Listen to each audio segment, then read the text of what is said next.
I am having a little bit of a different Fish Files episode today because I'm trying out a new distributor, and it was kind of a risk because I brought in a bunch of fish that cannot be bred and can only be brought in from the wild through Colombia. And so I went ahead and used this order as a test of this new exporter that Heiko recommended. Heiko Bleher, I don't know if you know that he passed away 2 weeks ago. He's the last explorer in the world, and several of the fish here are named for him because he discovered the fish. And he was also a partner with Herbert Axelrod, who is a little more well known in the ichthyology world. But anyways, enough about Heiko. This is about 3 people, my regular warehouse customers, a particular customer who has a great little store in LA called Nature's Aquarium. Nabe needed some very rare small fish. You will never see an aggressive fish in this man's store, but he is the world's foremost expert on rasboras, micro rasboras, tetras, all that little fun stuff, and gentle and peaceful community stuff. I brought in some stuff for Nabe, and we're going to surprise him when he comes here on Wednesday, and I'm going to show him some. He's going to be very happy with the selection. The other part of the order I had to bring in was Steinhart Aquarium. Steinhart Aquarium is putting up a South American exhibition, and they needed some very specific fish that, again, can't be bred, has to be brought in from the wild. And so we brought that in, and so I need to check that on my little checkoff list because I wasn't here when the guys put it away last night. I picked out some items I know my customers would like in their stores, so I'm going to check how those guys came in. And a note before I bore you, hold on for just a second, we can look at fish. When I say the wild, we get a list like this. It's a little longer. This is the final invoice list. We list like that. We check off what we want. The exporter in Bogota goes down, he also has a place in Villavicencio. He goes and talks to the gatherers, which are the people who work with the Indians on their reservations in the Amazonia region. And the Indians go and they catch the fish for that order. So they don't always match up. The Indians catch what they can catch, but they try and get close. They know where to find the fish. And then they send it to Villavicencio or someplace like that, and it gets trucked up to Bogota, and Bogota goes into the exporters' warehouses, and from the exporters' warehouses, they ship them by air overnight to the LAX airport, where I pick them up at the airport. The other big hub for this stuff is Miami. We're going to see these fish came from Umberto for these particular customers and for my warehouse customers. So let's get to the fun stuff. Let's look at the new warehouse stuff before we go and look at the stuff I brought in for Steinhart and for Nature's Aquarium. So first things first, the Altum Angel.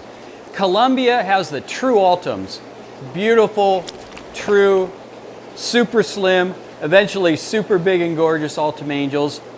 These guys are wild. You have to maintain low pH for them. And I mean low pH, I mean under 6.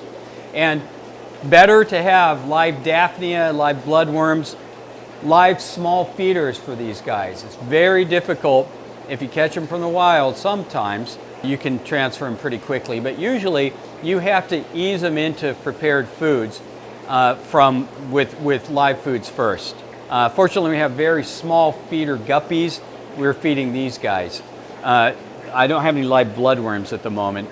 Supplies are limited.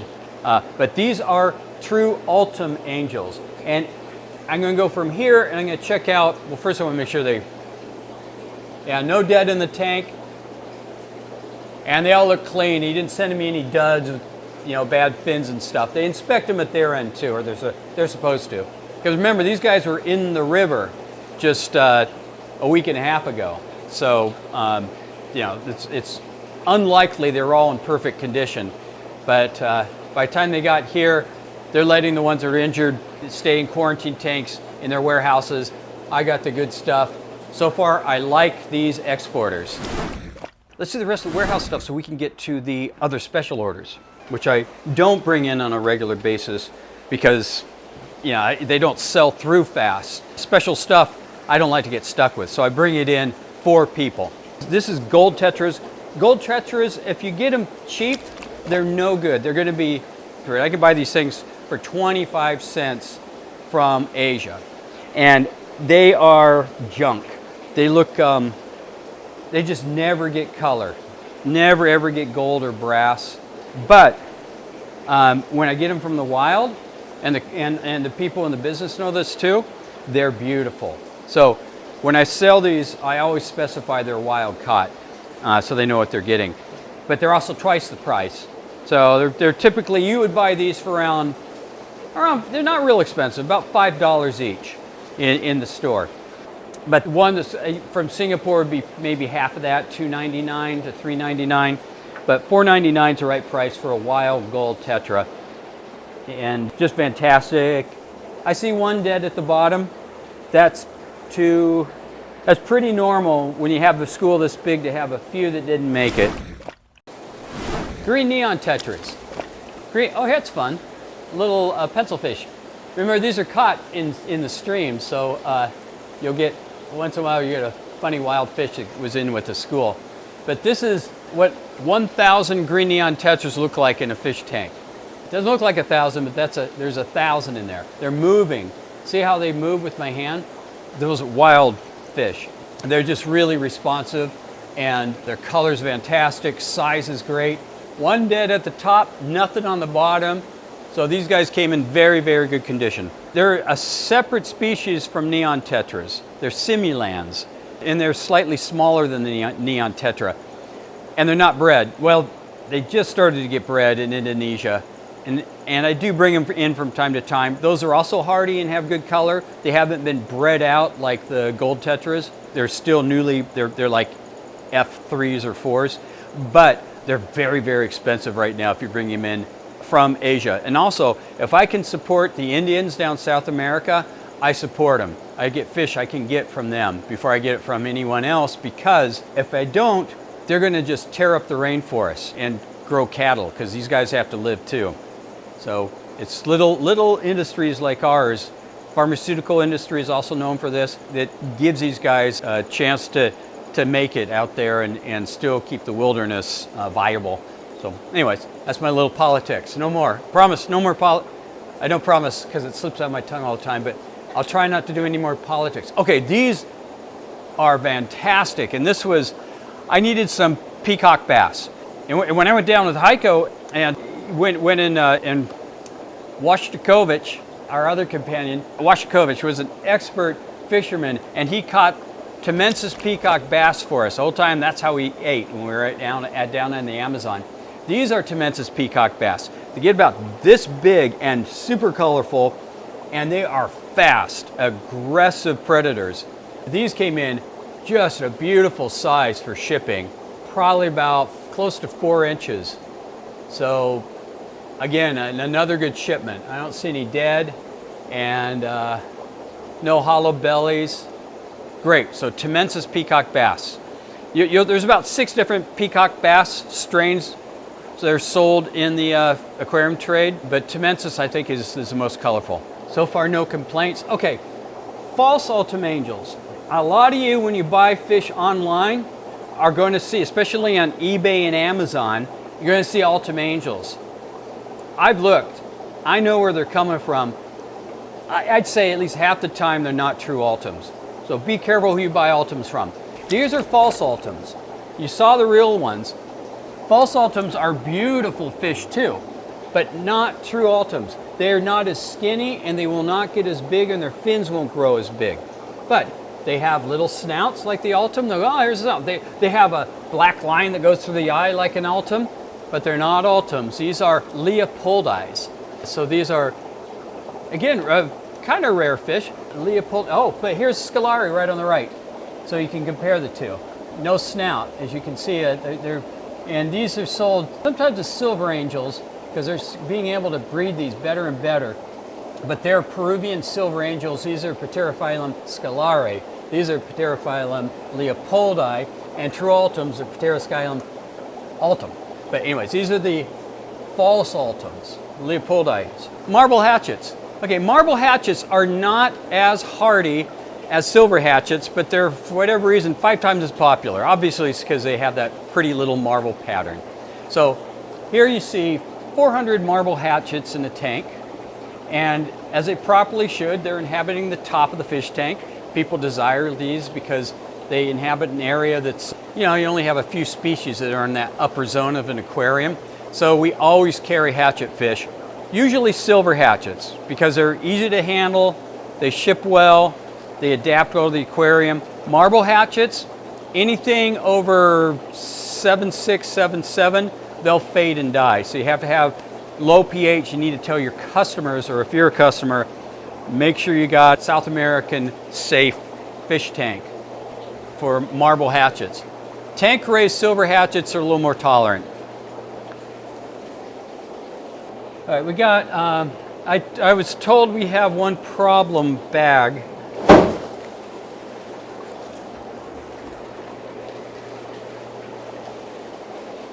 Oh, no harm. I see what happened. Thought it was going to be pouring on the floor. Yeah. It's a little pipe here. That was just a bang against there. We have a planted tank, and it was put together by a local guy that does repair work, but building stuff from scratch isn't really his thing. So slowly we've been kind of repairing stuff that he did not quite that well. And I still got to glue this thing on. This thing popped off, but that's okay. All water just kept going into circulation. These are just sumps. Originally, I brought this in to hold some salt water because we had to bring in some salt water for some people.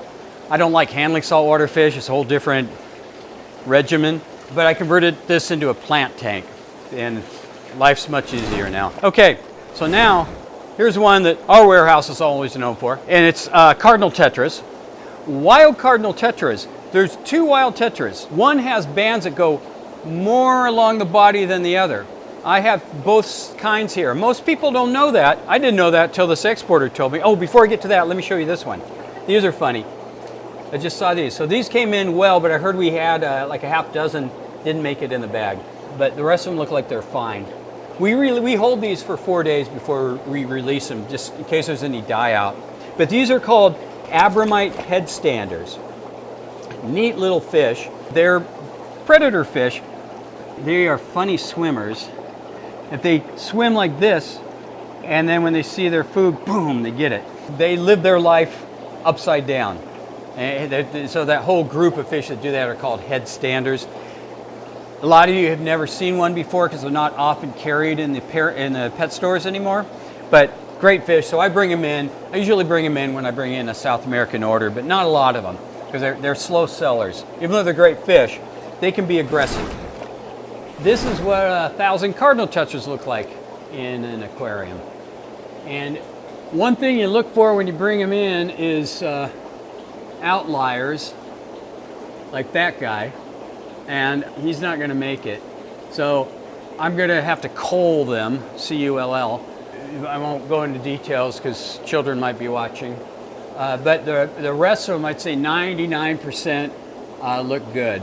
But a couple of them may be unhealthy. It's really neat because you can, they're tight schoolers. So when they're a big tank like this, and there's a couple outliers that aren't kind of allowed in the school, there's something wrong with them. So we pull those out during the quarantine process.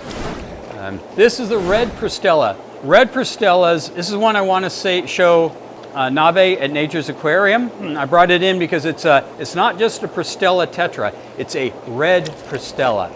So you can only find this in a certain river in South America, and it's a Prostella body, but it has a flowing, flaming fin on the dorsal and its dorsal and anal fins.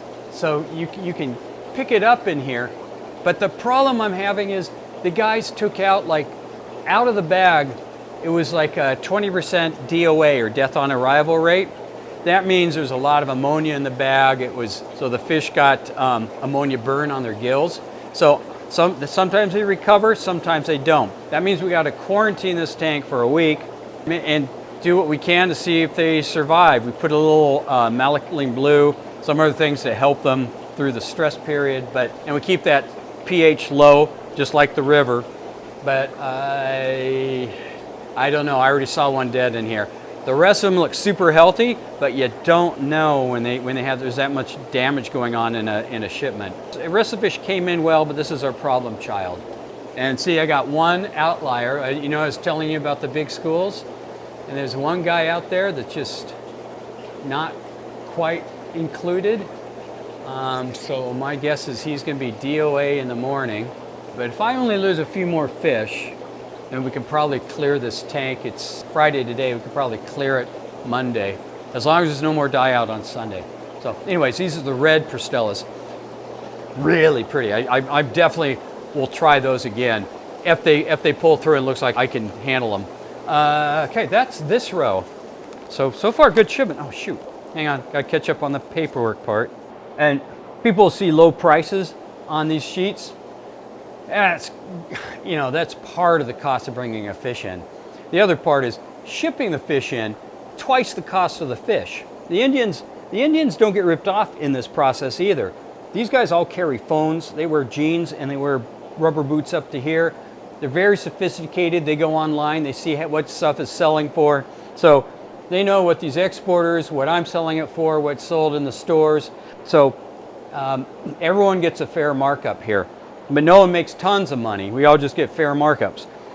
And so when you see something that costs $1, you go to a store and you're going, I'm paying $20 for this, and it was only $1 on the price list. Well, it's $3 by the time I land it here with the shipping.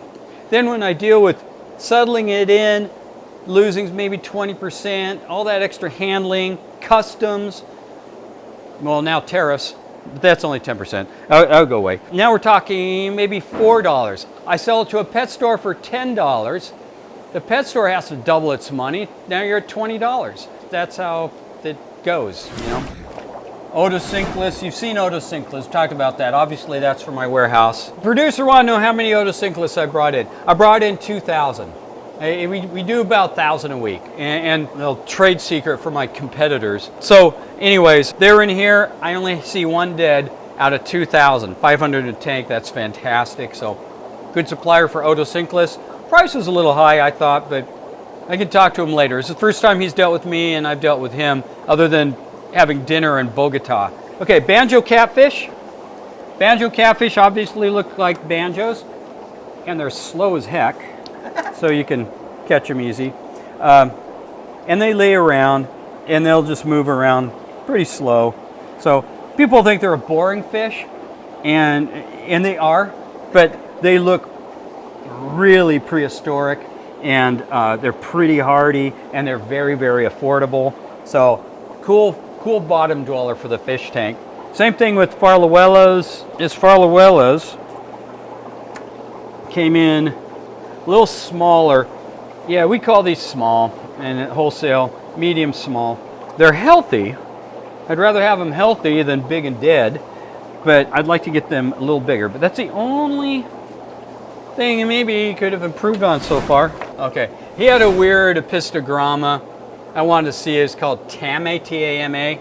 It's really just a short name for macmasteri. Apistogramma macmasteris, which I've had plenty of times before. But I like to keep a couple wild Apistos. Especially people with planted tanks love Apistogrammas. They only get about this big. They're gentle and peaceful. Full size might eat shrimp, but usually not. It's just, I think people have seen them eat shrimp before, so now they got a bad rep. I've kept them in my little tank, and they've left my shrimp alone. The lobster didn't. But the males are the ones with a real broad checker mark on the body, and the women are the ones with more like a cream, not checkered body. And he sent me a bunch. I got 2 tanks of them. They look good, which is great because they're not good shippers. Wild Apistogrammas can be bad shippers. So anyways, these guys shipped in well. So good handling. Julii, probably the most popular leopard Cory on the market. I get them tank raised and I get them from the wild. By the time they get landed, they're both about the same price. But when you get them from the wild, you get better colors because the pattern's been bred out of them a little bit when you get them from Singapore, Thailand, and Indonesia. But when you get them from the wild, especially like you'll see that big dorsal fin, and the patterns will be a little different depending on where they come from. So wild Julii cories are a little more desirable than the basic ones you get from the wild. Also, you can get true Julies. Usually the one from the wild, from Asia. Usually the ones you get tank raised are technically false Julies. We've had some people on our fish file show when we were talking about cories that caught me. I was showing a tank raised cory Julii, and it was really a false Julii. They don't distinguish in the trade. Sorry, wish they did, but these are true Julii. Cory Melini. Oh, Cory Melinis. Cory Melinis are cool. So we got these guys, a little bandit stripe, like a mask on over their eyes, like a Corymete, but they also have a slant bar down the top of their body, so it's a really broad black band. It gets even more pronounced as they get bigger. If anything, I'd say only knock on these, came in super healthy. I would say is, because they're all nice and spread out in there, I would say that they came in small. But not so small, we can't sell them as a good solid 1-inch size. Same this second tank of the Melinis. Okay, so Melini's good. Got anything else here? I think that's it. We didn't get a lot of cories on this shipment. Oh, I got a couple wild cichlids. I got Cupidos, or Cupid cichlids, by a Tomido Cupido. Those are the Cupidos. Really cute, max 3.5-inch cichlid. It's that little teardrop on the body and the little black bar through its eye. That's the pattern, and it just gets bigger pearlescent body. But really, really pretty. Probably will cost you, though, not cheap, probably cost you around 25 bucks in the pet store. Winemilleri will cost you even more. These will be about 50 bucks in the aquarium store. The reason being is Winemilleri a little harder to find, and they have a lot more coloration. You can already see these guys are only, I call this 2.5 inches. They already, if you look at their ventral fins, you see that bright orange color coming out already. Those fins get really large, super bright. They get a bright color at the top of their heads. They're really a pretty Geophagus. These are both Geophagus species, earth-moving cichlids, but great for the aquarium, but wild. They don't breed these well. I've tried to get some from Florida, and they're just they don't handle themselves well. Anyways, those guys, again, they're not like African cichlids that tolerate everything. These guys, over 7.5, you might have problems with them. So that pH has to be South American water. Bleeding hearts, for whatever reason, they're really expensive. And it cost me almost $1 before I even ship them here. They pack them light, like 50 to a bag. So it costs like $2.50 to get them here, and then I could sell them for at most $5, and no one's going to pay more than 10 bucks for a tetra. So they're problematic. The pricing that's why you don't see bleeding hearts like you used to. You used to get them from Peru for like 10 cents plus shipping, and now Peru is really hard to import because the airlines have gotten really screwy. So when you get them from Colombia, they're just so expensive, but someone really wanted them. They were willing to pay me the price. So I brought them in for this one particular customer, and I'm going to be stuck with like 30 of them. And we'll see how long it takes me to sell them. Okay, so next one, be careful how here. Okay, I got, looks like I got, oh, here's the large silver tetras. You know, we were talking about the hardiest tetras. The most popular are the marble hatchets. These are the silver hatchets. Silver hatchets, bigger, big, deeper belly. They usually inhabit the top of the tank, but for whatever reason, they're not cooperating here. They're in the lower margin. Maybe because there's no other dithering fish to kind of drive them up to the top. And there's definitely no food at the top right now for them. We don't feed our fish from the wild for first day because they're acclimating. If that fish food doesn't get eaten, it just gets in there and fouls the water. So none of these fish have been fed yet. But yeah, this is beautiful silver hatchets. They're always bigger and more lively than the tank raised ones. Okay, so the red Pristellas were a problem, and it looks like the red phantom tetras are a problem. See how they're kind of shaky? I'm gonna check the pH on this. It looks like they're schooling fine. You see a few of them will just like this. Not a lot of them, but a few of them. That's not a good sign. And of course, I'm acting like I'm really a smart person. I also saw 2 dead ones here. So I already know there's a problem, but I'm trying to figure out what it is. There's no ick and no sign of disease or parasites. Parasites are usually seen around the mouth, the anal cavity, but parasites from the wild are really surprisingly not a problem 99% of the time. It does happen, but I get parasites more often when I bring fish from the ponds in Florida and Asia than I do from the wild in the jungle. And it's like the great Heiko Bleher said, nothing's cleaner than the jungle. But something about these fish they do not like. So I hope the dial will be, I'm gonna have to remove a few of these fish, but yeah, you can see this. There's about 100 and, probably only about 120 in here. And so there should have been 150. So the guys removed some dead fish. I gotta look at the report. And you can see the outlier here. He's not gonna make it. And these guys don't want him in their school, which is good. They're trying to keep themselves safe. So when we're done with this little episode, I'm gonna go through and cull out the ones that are obviously not gonna do well, and do what I can to save the others. So these ones, like the other tetras, aren't releasable.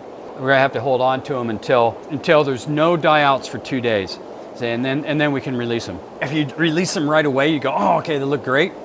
The shock from shipping them, that'll kill them. They're finally, oh, I feel good. I made it. I made it from the Amazon River to this warehouse, and then you throw them in another bag and ship them to a store. They can't handle that water change that quickly. So we gotta keep them a couple more days after we know they're good, and then we ship them. So far though, the rest of them can go out Monday. All right, these are the tetras.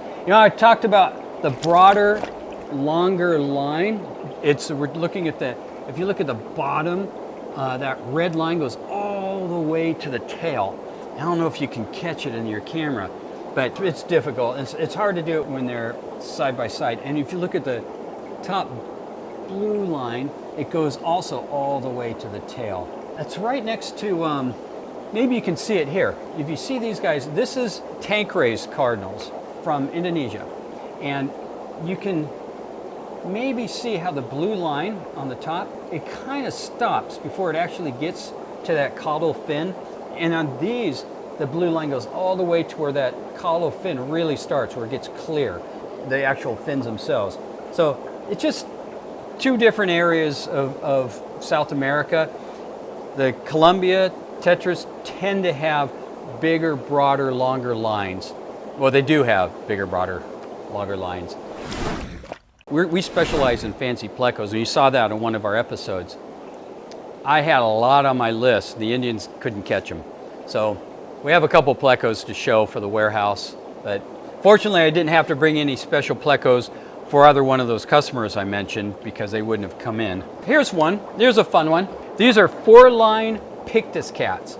So, and they have a spotted pattern. So Angelicus is 2. There's Blochi and Angelicus Pictus cats. Angelicus are the ones with all the spots on. And usually when you see Angelicus in the name, it's like a star pattern. It's like little spots on a light body. And that's the Celestial Angelicus name. But Blochis have 4 lateral lines, and they're both same shape, same appearance, just that different pattern. Blochis are also cheaper, but they're also, I've found, maybe because they're usually, I don't know why, they're hardier when you get them from the wild. So I prefer to handle Blochis than prettier dead fish. That brings in beautiful ones, but I bring them in directly. I use Blochis because it's a long flight to LAX. So Miami's a little gentler on South American fish. So these guys though, like I said, wild fish, when we're talking about fish patterns over there, about the Julii, they have different patterns in the wild. The same species can look, they're not a lot different, but a little different from different parts of the Amazon basin. These guys, instead of really distinct lateral lines, look almost like a cross between an Angelicus and a, I'm going over all about spots, but anyways, they're pretty cool. Pygmy hatchets. Pygmy hatchets are Meyersi, is the scientific name for them. Not popular because I think most people don't know about them. They're just as tough as marble hatchets, not as hardy as the silver hatchets. They can't handle, they have to have temperatures above 75 and pH below 7.5. Use that rule and you'll probably be okay with my ear size. But this is full size. I don't know if you can tell, but they get the size of your fingernail, and that's it. Great nano tank, small tanks, planted tank species. And so I always bring them in and hope people know when they bring them in that they can't treat them like a silver hatchet. They're dainty, but not expensive. These things will sell for about $3 in the pet store. So it's worth the risk. I want to show you these. You can get Bushynose Plecos from Florida. And I sell them, I give about this small, I sell them for $2 in the pet stores. But beauty of wild ones, first they're much more active as you just saw. When I want to look at these, I'm going to have to get a better light because a lot of times, I mean these came from muddy bottoms of rivers and you got to make sure these are disease free. And look at that, I already got a red blotch there. Looking at it now, it just looks like a handling issue. When you put Corys or you put Plecos too close together, they rub, they have really hard gills, and I think this is just scrape. Now we're gonna have to look at them all. But I just want to show you how big those guys are. The best way to get them is direct from the wild. And when you have a scrape like that, a week and they're fine. You just gotta make sure the water's clean. That's where you get fungus. Fungus is not a disease in itself. Fungus comes from a disease already, in this case a scrape. So you just gotta keep an eye on these guys. Clown stripe Plecos, you've seen those. Anyways, they came in, that's a really good size for clown stripe Plecos from the wild. That's a good 2 inches. You don't want them any smaller. And good color pattern that's not fuzzy, it's very distinct stripes. So very pretty Plecos. Wherever the Indians caught those, I like their place. Royal Plecos. Where are you? Ooh, they are small. Why did I pay for these guys? Hang on, I'm gonna look. You can only charge so much for a small fish. Royal Plecos, Royal Plecos. Clown Plecos are great. Everything is great except those 2 Tetras. We might have one issue. Again, the distributor, fantastic, except for the quantities. And it, all right, he charged me a little bit too much for baby Royal Plecos. So that, in the trade, these are considered small, not mediums. He charged me a price for a medium. These guys are, come here. These guys are, look at that. That's not medium. Medium is my thumb. That's like half my pinky. Yeah. That's a L190, pretty Pleco. They all look hardy. The guy said we had no dead Plecos, so everything came in well. But I can't charge $20 to a store for that fish, so it's negotiable. I'm gonna call. I haven't paid the distributor yet because we're in the trade so long. They trust us. We pay for the shipping, but we don't pay the exporter until after we put the fish away and accounted for the dead. And then if the wrong size is wrong like that one, I can argue with the price so I can get this price where it should be. So, yeah, wearing this hat for the show, but it's hot in here. Remember, we keep this jungle conditions. Pink-tailed chalceus.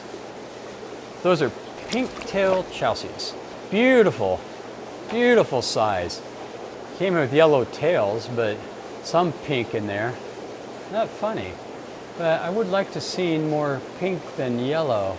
Urethris, that's not what I ordered. That's what they caught and they sent me. It's the same fish except it's yellow instead of pink. So I'm gonna see what Steinhart says. I mean, these guys are looking for species and they're trying to create biotope, so I'm sure these will be fine for them. But now I have to send a picture of them and see if they're okay. Because It is one of our most premier national aquariums. Flagtail Prochilotus. These guys came in perfect, so they'll be very happy with these guys, just what they ordered. And they'll actually probably be surprised about the size. We have a cover on this.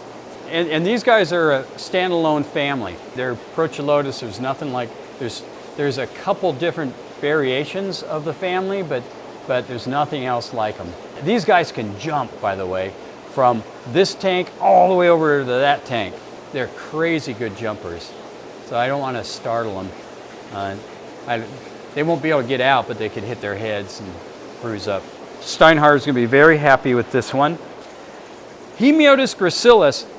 One of the reasons I use this guy is because he sells a lot of this. It's Redtail Hemiotis gracilis. It's a really beautiful fish for the aquarium trade, but you never see it. And it's not that expensive. It's probably going to be like $12. About the price of a Pictus cat, which you see all over the place in the aquarium trade. So I want to show you the Hemiotis. Okay, so they look fantastic.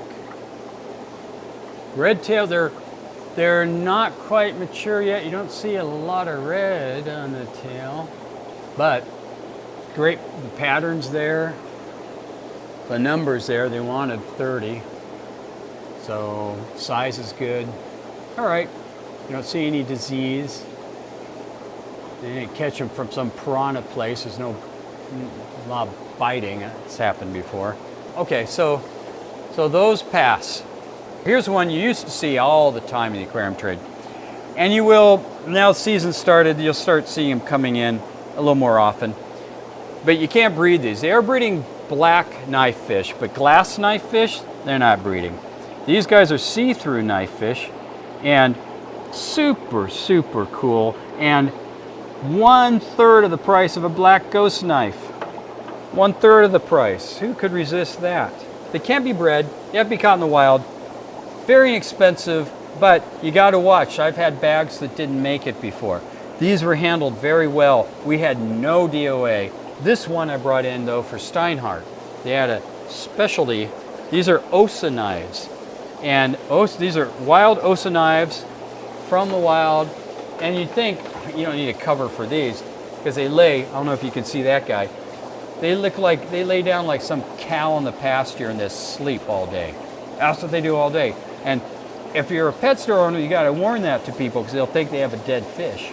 And they'll bring it back and they go, oh, he's just laying down, he's sick or something. Well, that's all they do until night when they're ready to feed. And then they go crazy. Look how big they are. And look how fast they are.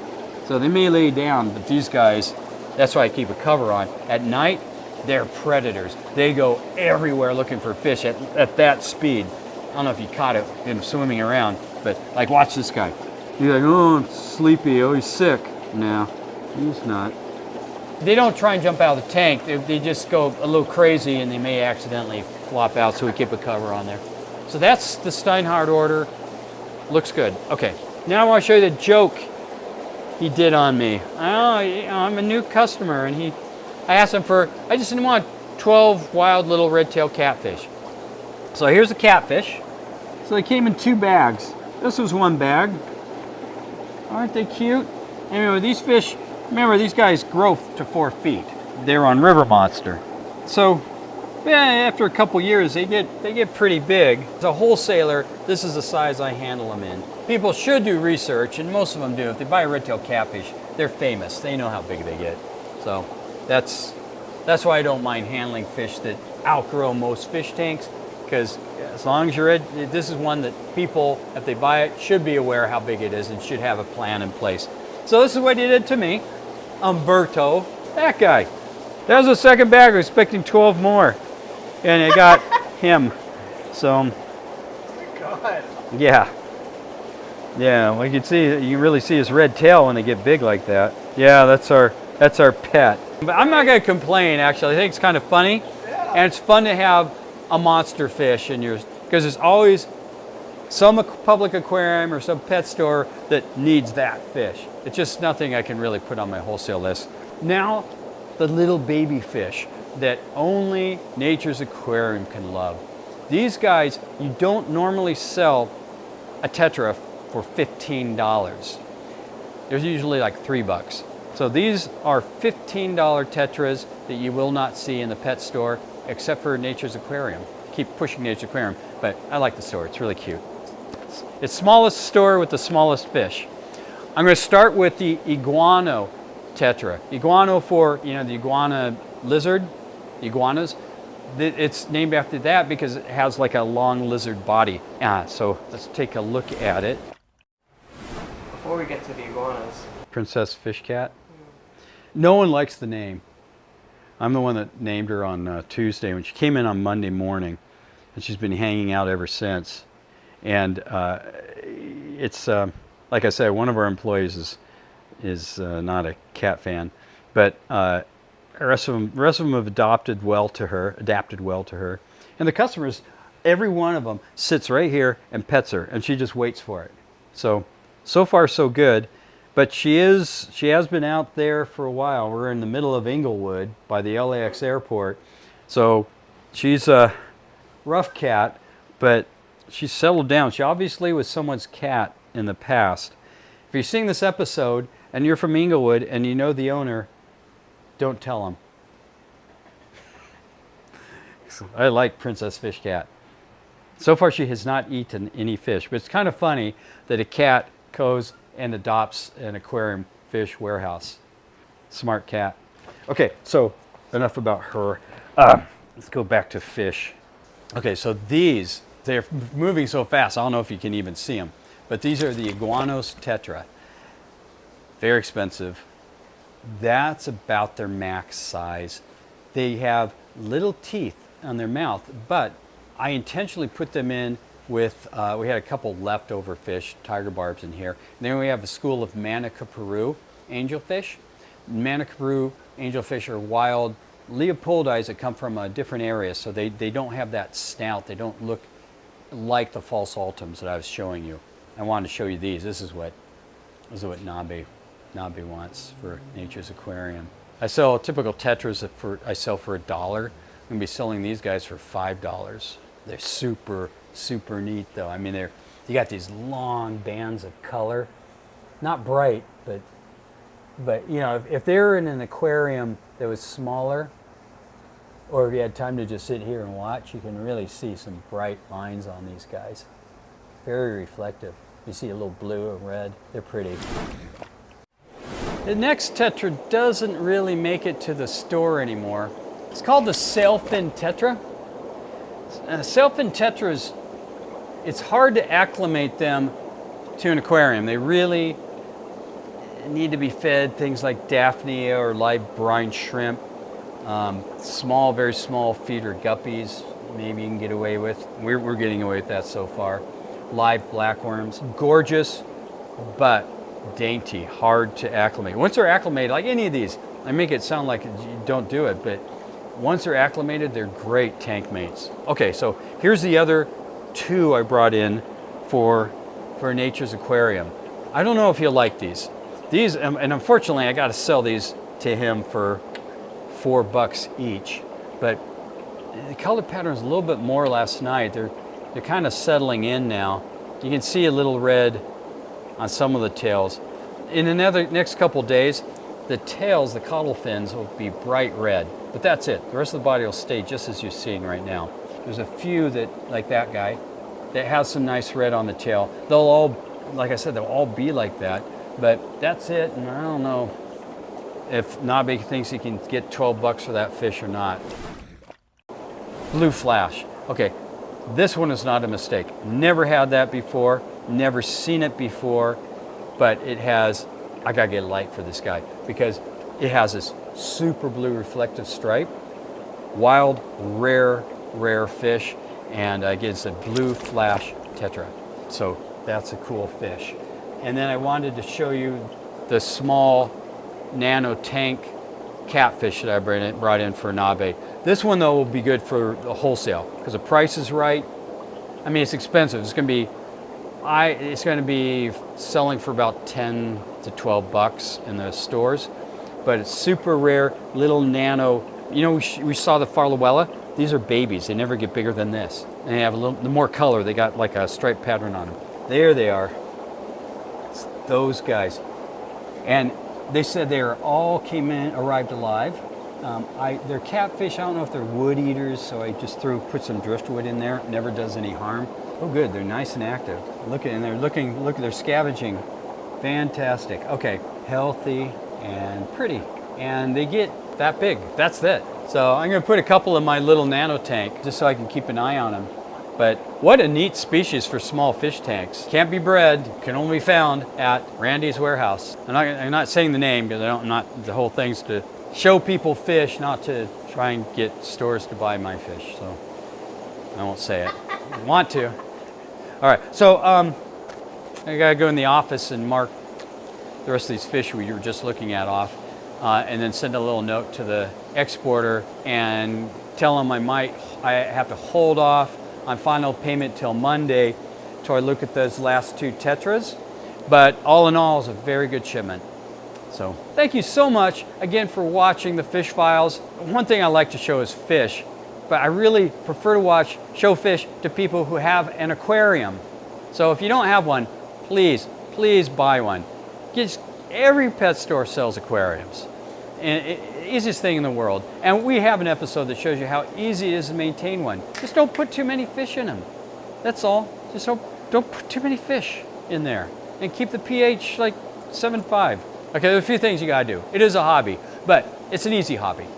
So please get an aquarium. Oh, and all these fish can be found at aquariumfish.com, along with saltwater fish if you fancy the dark side or the deep side.